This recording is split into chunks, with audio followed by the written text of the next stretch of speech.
ceux qui font partie du peuple de Dieu et ceux qui ce soir vont faire partie du peuple de Dieu parce que Jésus va toucher leur cœur. Alléluia. Nous croyons dans la puissance de l'Évangile. Nous croyons dans ce Dieu qui est capable de grandes choses.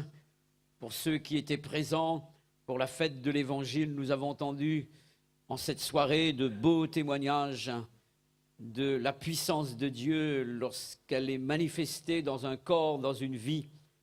Elle apporte la transformation, le changement radical et des personnes à l'extrémité qui ont fait appel à Jésus, des personnes qui étaient condamnées par la médecine, ont vu la puissance de Dieu se manifester en leur faveur pour dire ceci, c'est que notre Jésus, il est le Dieu capable.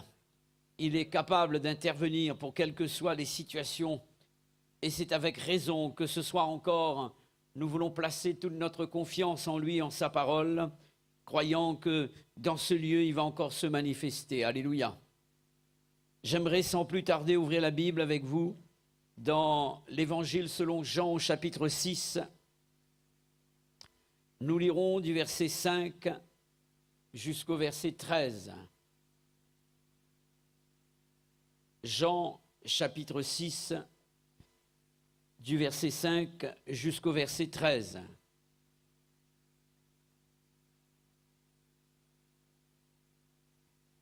Ayant levé les yeux et voyant qu'une grande foule venait à lui, Jésus dit à Philippe, « Où achèterons-nous des pains pour que ces gens aient à manger ?»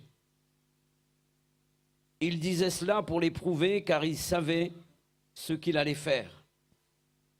Philippe lui répondit, « Les pains qu'on aurait pour 200 deniers ne suffiraient pas pour que chacun en reçoive un peu. » Un de ses disciples, André, frère de Simon-Pierre, lui dit, « Il y a ici un jeune garçon qui a 5 pains d'orge et 2 poissons. Mais qu'est-ce que cela pour tant de gens ?» Jésus dit, « Faites-les asseoir. » Il y avait dans ce lieu beaucoup d'herbes. Ils s'assirent donc au nombre d'environ 5000 hommes. Et dans d'autres passages de la Bible, il est dit sans compter les femmes et les enfants. Jésus prit les pains, rendit grâce et les distribua à ceux qui étaient assis. Il leur donna de même des poissons autant qu'ils en voulurent. Lorsqu'ils furent rassasiés, il dit à ses disciples, « Ramassez les morceaux qui restent, afin que rien ne se perde. » Ils les ramassèrent donc, et ils remplirent 12 paniers avec les morceaux qui restèrent des 5 pains d'orge, après que tous eurent mangé. Amen. Jésus pose une question à un de ses disciples ici. Et voici quelle a été la question posée par Jésus. Où achèterons-nous des pains pour que ces gens aient à manger? La question posée par Jésus à Philippe ne signifie pas que Jésus était dépassé par la situation ou bien qu'il n'avait pas réponse ou solution au problème, que c'était une situation au-dessus de sa portée, au-dessus de ses compétences. Pas du tout. Car l'Écriture nous dit ceci, que Jésus savait ce qu'il allait faire. Alléluia. Cela voulait dire que Jésus maîtrisait la situation. Cela voulait dire que Jésus avait déjà en main la solution au problème. Le remède était avec lui. Il avait dans son plan pour la foule pourvu déjà au miracle. Ce soir, toi qui es venu dans ce lieu avec ton problème, toi qui es venu avec ta maladie, avec des échecs que tu as subis, il y a dans ton cœur quelques incompréhensions par rapport à la situation dans laquelle tu te trouves ce soir. Il y a peut-être certaines frustrations par rapport aux épreuves que tu connais. Il y a de ceux qui sont touchés par des déceptions profondes. Et j'aimerais te dire ce soir, tu n'as plus à t'inquiéter outre mesure. Jésus est là au milieu de nous ce soir. Il est présent. C'est le même Jésus qui a été face à la foule avec son problème. Il y avait un problème, mais Jésus était là avec la solution. Et ce soir, j'aimerais te dire que le Dieu qui possède la solution à ton problème, il est parmi nous, il est au milieu de nous et il est prêt à se manifester. En lui se trouve ta guérison ce soir. En lui se trouve la paix pour ton foyer, le salut pour ton âme qui est perdue. En lui se trouve la délivrance de tes passions, le changement pour ta vie, la transformation du cœur de la personne que tu as considérée comme une personne indigne de Dieu, une personne qui ne pourra jamais être changée. Ce soir, j'aimerais te dire de la part du Seigneur qu'il est capable de changer le cœur le plus dur. La Bible dit ceci, qu'à partir d'un rocher, Jésus a pu faire sortir de l'eau. Quoi de plus dur qu'un rocher? Aucun cœur n'est trop dur pour le Seigneur Jésus. Et ce soir, à partir d'un cœur dur, il est capable d'apporter son amour et de faire que ce cœur soit capable d'aimer comme lui-même il a aimé et comme lui-même il aime. La Bible parle de Saul de Tarse, qui était un homme violent, respirant la menace et le meurtre.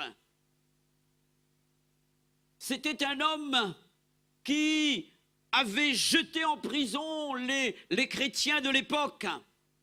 C'était quelqu'un qui avait donné son suffrage à un meurtre, à une lapidation, à un martyr chrétien. Étienne avait été lapidé et il était complice de cette lapidation. Il était d'accord avec cette œuvre qui était une œuvre du diable. La Bible dit qu'il respirait la menace et le meurtre. Un violent, un dur à cuire, un cœur dur. Le jour où Dieu l'a visité par la puissance de son esprit, un des disciples du Seigneur Jésus ne croyait pas en une transformation que Dieu avait opérée dans son cœur. Et lorsque Dieu lui demande d'aller prier pour cet homme, parce que Dieu l'avait choisi, il y a eu comme une contestation, il y a eu comme une opposition de sa part. Et il dira au Seigneur Jésus, est-ce bien cet homme pour lequel je dois aller prier? Est-ce que c'est bien lui que tu as choisi pour porter ton nom, pour annoncer ta parole à toutes les nations? Mais Seigneur, tu ne sais pas ce qu'a fait cet homme. C'est un homme dur. Qui peut changer son cœur? Dieu a changé son cœur. Alléluia. Et cet homme, qui était un persécuteur de l'Église, va dans ses épîtres s'exprimant et parlant des chrétiens. Je vous chéris, dira-t-il, de la tendresse de Jésus-Christ. Alléluia. Et c'est lui qui, dans 1 Corinthiens, chapitre 13, va nous parler de la voie par excellence qu'on appelle l'amour. Alléluia. Alors ce soir, j'aimerais te dire que rien n'est impossible à Dieu. Alléluia. Jésus n'est pas pris au dépourvu. Ton cas ou ta situation ne peut en aucune manière lui échapper. Il sait déjà ce qu'il va faire. Et comme nous dit ce cantique, il le fera. Alléluia, il le fera. Laisse Jésus faire ce soir. Recommande-lui ton sort. Fais-lui confiance. Et la Bible de déclarer qu'il agira. Il agira. Alors pourquoi cette question, me direz-vous? Pourquoi fallait-il que Jésus pose cette question à Philippe? Où achèterons-nous des pains pour que ces gens aient à manger? La réponse, nous l'avons dans le texte. Il est dit que c'était pour éprouver Philippe, son disciple, que la question lui a été posée par Jésus, ou bien pour le tester. Le premier but recherché par Jésus en posant à Philippe cette question était de l'amener et aussi d'amener un autre disciple du nom d'André à réaliser qu'humainement parlant, il n'y avait aucune solution possible à leurs problèmes. Et souvent, Dieu permet une situation difficile, un problème sans solution humainement parlant, une situation qui nous dépasse, incomprise parfois du chrétien. Dans quel but, d'après vous? Pour nous ramener à cette réalité que sans lui, nous ne pouvons rien faire. Et que nous ne sommes que des hommes. Et le but a été atteint dans ce texte, car voici quelle fut la réponse de Philippe. Au verset 7, il dira ceci: les pains qu'on aurait pour 200 deniers ne suffiraient pas pour que chacun en reçoive un peu. En fait, Philippe réalise la montagne qui se dresse devant lui et qui s'appelle l'impossibilité.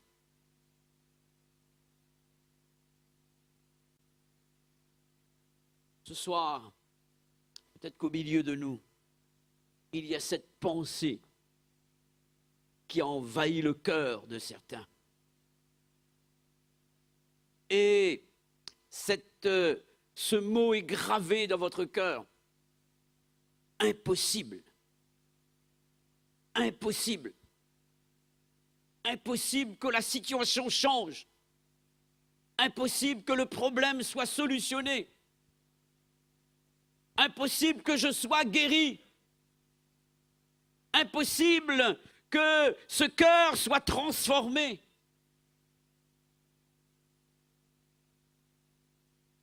Mais j'aimerais dire ceci: ce qui est impossible aux hommes est possible à Dieu.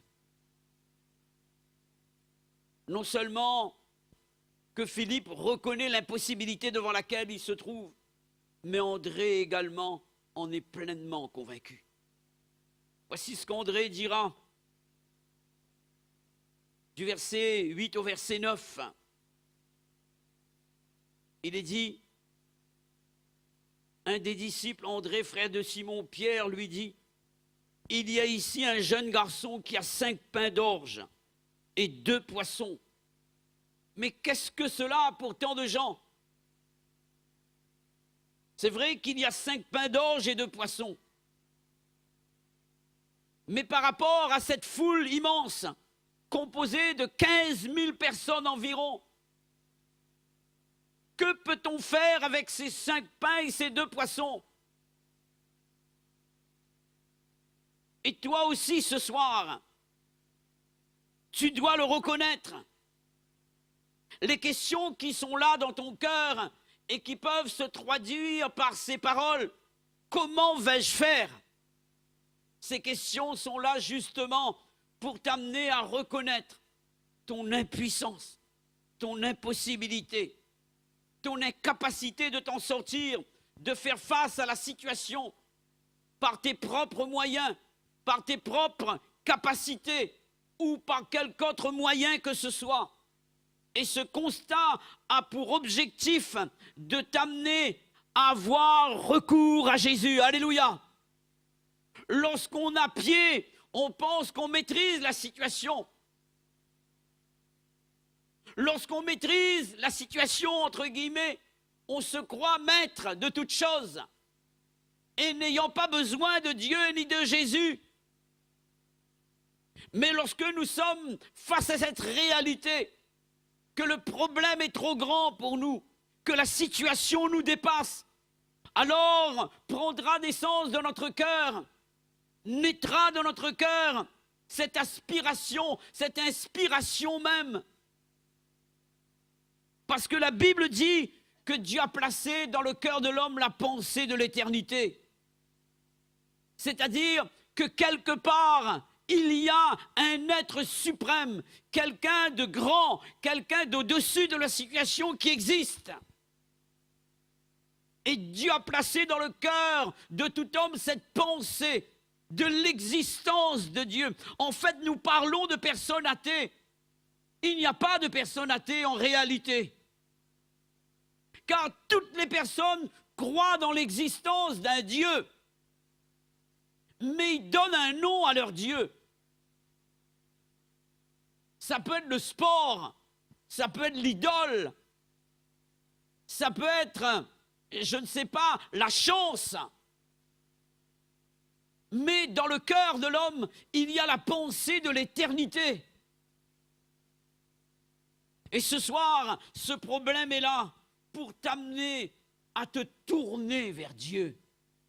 Parce que Dieu existe réellement.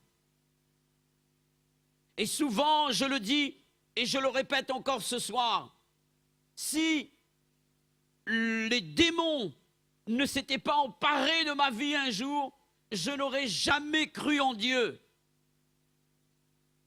Si je n'avais pas vu la mort en face, jamais je n'aurais donné mon cœur à Jésus. Mais il a fallu que je passe par ce chemin pour connaître Dieu. Et lorsque dans ma prière, je suis devant le trône de Dieu, je dis au diable, tu as fait une œuvre qui t'a trompé radicalement. Tu pensais m'avoir, mais c'est Dieu qui m'a eu. Alléluia. Et ce soir, c'est sûr que Jésus va prendre le relais si tu fais appel à lui. Le deuxième but recherché par Jésus en posant cette question était d'amener les disciples à placer leur confiance en lui et en lui seul. Par contre, cette fois-ci, le but n'a pas été atteint. Philippe aurait pu dire, c'est vrai que c'est impossible à qui que ce soit d'apporter une solution à notre problème. Il aurait pu dire, mais à toi, Seigneur, rien n'est impossible. Tu peux tout, toi. C'est vrai que l'argent qu'on aurait pour 200 deniers ne suffirait pas pour nourrir cette foule. C'est vrai que ces 5 pains et ces 2 poissons ne peuvent pas nourrir une aussi grande foule. Mais Seigneur, si toi tu le dis, si toi tu prends le relais, alors le miracle peut avoir lieu. Ils auraient pu réagir comme cela et parler de cette manière, mais ils ne l'ont pas fait. C'est ce que Jésus attendait d'eux, mais cette attente n'a pas été satisfaite. La Bible parle de Pierre aussi, qui se retrouvait un jour dans une situation presque identique que celle-là, face à un échec qu'il avait essuyé la veille. La Bible dit ceci, qu'il est rentré avec l'équipage bredouille, alors qu'ils avaient pêché toute la nuit sans rien prendre. Lorsque Jésus arrive le matin sur le rivage et laisse cet ombre, avance en pleine eau et jetez vos filets pour pêcher. Pierre aurait pu donner une autre réponse et présenter la chose de cette manière. Seigneur, nous avons travaillé toute la nuit sans rien prendre. Et toi, tu nous demandes de jeter le filet. Et en plus, vers le large, sachant que la journée sur le lac, la pêche ne peut se faire au large. Et Jésus, la journée, demande d'aller au large pour jeter le filet. Et dans ce lac-là, la journée, la pêche ne pouvait pas se faire au large. Et ce que Jésus demande ici est un non-sens.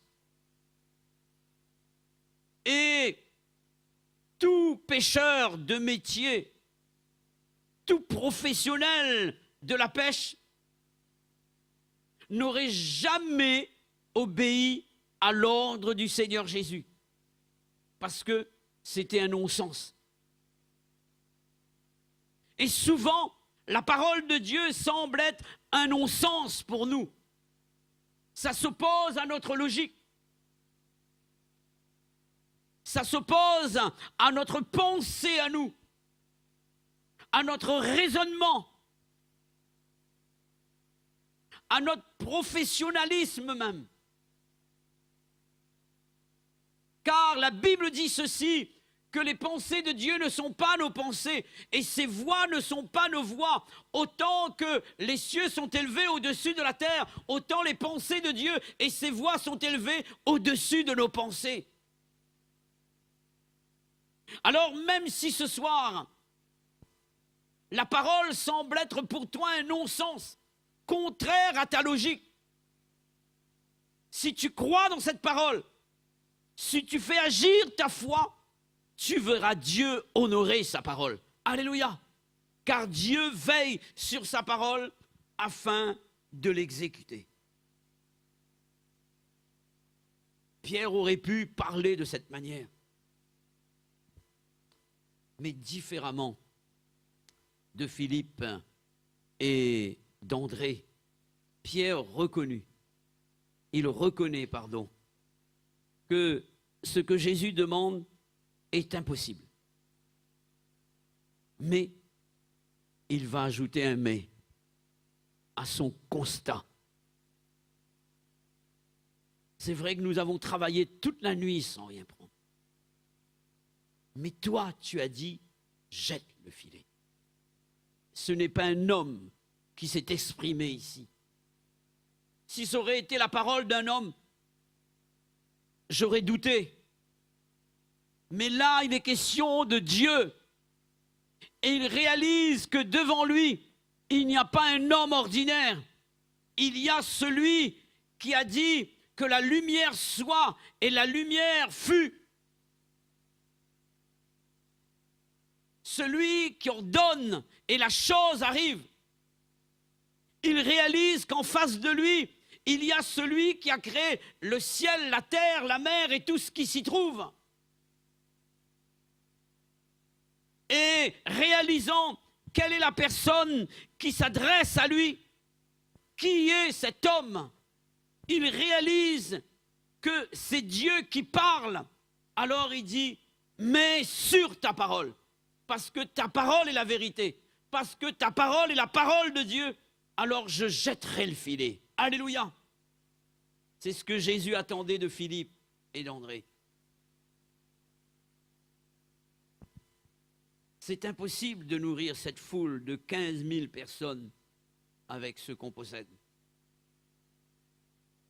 Mais c'est toi qui interviens et qui nous le dis. Alors l'impossible devient possible. C'est une parole que Jésus aurait voulu entendre de ces personnes. Veux-tu croire ce soir que les choses les plus difficiles, les choses impossibles, si tu laisses Jésus faire, prendre les choses en main, alors tu verras Dieu réaliser le miracle. Alléluia. si tu laisses la parole que tu entends triompher de tes raisonnements, de ta logique, alors la gloire de Dieu est manifestée. Alléluia. J'aimerais vous parler de la foi dans le cœur de Jésus. En fait, si Dieu a agi là, c'est par rapport à la foi qui était dans le cœur du Seigneur Jésus. Il savait ce qu'il allait faire, comment il allait prendre les choses en main. Il savait que les disciples n'auraient pas eu la foi nécessaire. Alors il prend les choses en main. Au verset 10, Jésus dit, faites-les asseoir. Alors que dans un autre passage de la Bible, les disciples avaient dit à Jésus, renvoie-les, renvoie la foule. Jésus dira non, faites-les asseoir. Quand ils ont dit à Jésus de renvoyer la foule, cela veut dire qu'on ne pourra pas les nourrir. Mais lorsque Jésus dit « faites-les asseoir », il est en train de dire « ils vont être nourris ». Il y aura un repas qui sera partagé à cette foule de 15 000 personnes. Ils vont s'asseoir pour participer au repas.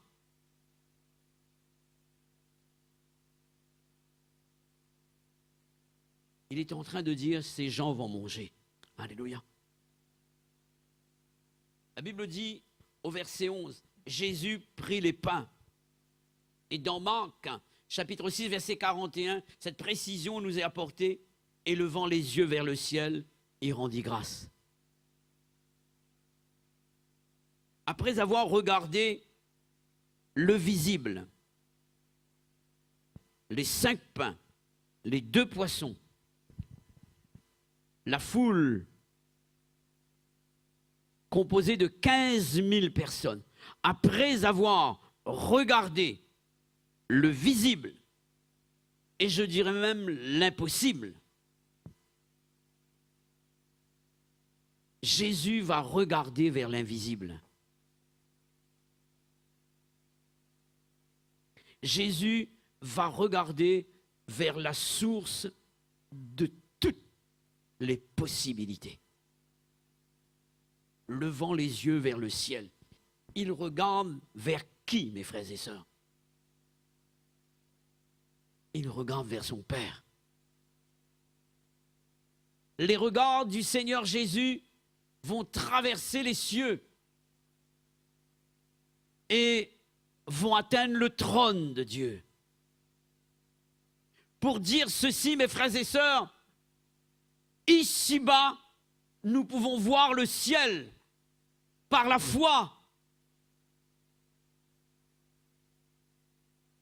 Et dans le ciel, il y a tout ce dont nous avons besoin. Alléluia.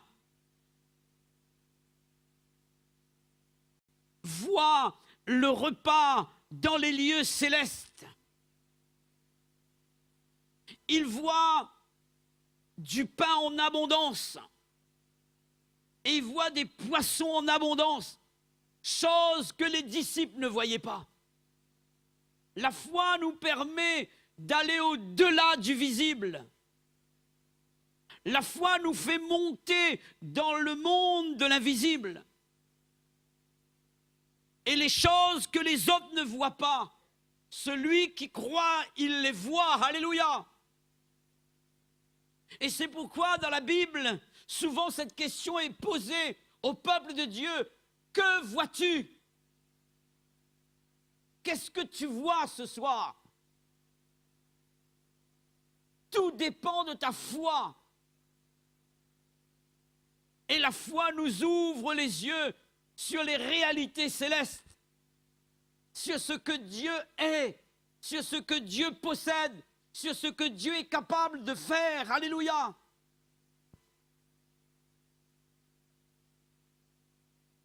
Alors, voyant une abondance de nourriture dans les lieux célestes, il ramène cela vers la terre. Et il remercie le Père pour le repas qu'il va partager avec la foule, la Bible dit qu'il rendit grâce. C'est comme si que vos assiettes sont vides et vous bénissez le Seigneur pour la famille qui va manger. Parce que tout simplement, vous avez placé votre confiance en Jésus et dans sa parole.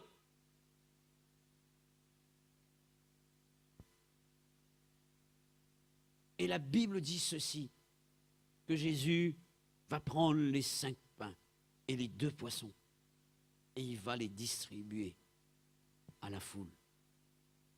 Quand est-ce que le miracle a eu lieu? Quand est-ce que le miracle a eu lieu? C'est lorsque les disciples sont allés distribuer. Jésus a donné un ordre à ses disciples. Et c'est à partir de ce moment bien précis que le miracle a eu lieu. Les disciples vont croire que quelque chose va se passer. Ils auraient pu dire, Seigneur, mais il y a 5 pains et 2 poissons. Tu nous demandes, tu as rompu les pains et tu nous donnes les morceaux des 5 pains et des poissons et tu nous demandes d'aller distribuer à ces 15 000 personnes.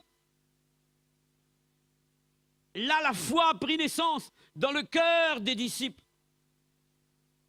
Et c'est à partir de là que le miracle a eu lieu. Alléluia. Jésus va leur dire dans un autre texte, donnez-leur vous-même à manger. Et qui c'est qui a donné à manger à la foule? Ce sont les disciples. Parce que Jésus avait laissé cette parole. Et c'est cette parole qui va s'accomplir. Les disciples vont partager les pains et les poissons au fur et à mesure qu'ils donnaient du pain et du poisson. Les poissons et les pains se multiplient. Alléluia. Parce qu'il y a eu l'action de la foi. L'action de la foi. Que vas-tu faire de la parole ce soir? Que vas-tu faire de ce que tu entends ce soir? Est-ce que tu vas t'y opposer? Ou bien tu veux bien croire que celui qui parle, il a tout pouvoir dans le ciel, sur la terre et sous la terre. Alléluia. La Bible dit ceci, que lorsque ils vont partager les pains, chacun va recevoir. Amen. Personne n'a été oublié. Et Jésus nous donne pour nos besoins personnels. Alléluia. Jésus te donne à toi ce soir, parce qu'il connaît ton besoin. Jésus nous donne avec abondance. Amen. Personne n'avait plus faim, parce qu'ils avaient été rassasiés. Personne n'est allé demander le voisin, « Hé, t'as pas un morceau en plus pour moi? J'ai un creux encore là. » Pas du tout. La Bible dit qu'ils furent rassasiés. Amen. Jésus nous donne avec abondance. Et je termine. Jésus nous donne pour faire de nous des sources de bénédiction. Ils ont ramené 12 paniers. Quelle devait être la joie de ce jeune garçon? Je ne sais pas quel est son nom. Il a amené 5 pains et 2 poissons. Il a remis ces 5 pains entre les mains du Seigneur Jésus et les 2 poissons. 15 000 personnes ont été nourries. 12 paniers ramenés dans les maisons. Et les familles qui n'étaient pas présentes vont recevoir à cause de la foi de ce jeune garçon. Amen. J'aimerais vous faire remarquer que les disciples du Seigneur Jésus, au départ, n'avaient pas la foi. Mais c'est inconnu. La Bible parle. S'il a remis les 5 pains et les 2 poissons entre les mains du Seigneur Jésus, cela veut dire qu'il avait confiance que quelque chose allait se passer. Alléluia. J'aimerais dire, même si tu ne fais pas partie du peuple de Dieu, ce soir, tu as le droit de croire. Tu peux croire. N'attends pas de faire partie de la famille de Dieu. Oui, là où tu es, même si tu es une personne nouvelle, même si tu es inconnu des autres. Mais la foi va te faire connaître dans le ciel. Alléluia. Veux-tu croire ce soir que quelque chose va se passer? Alors commence à invoquer le nom de Jésus.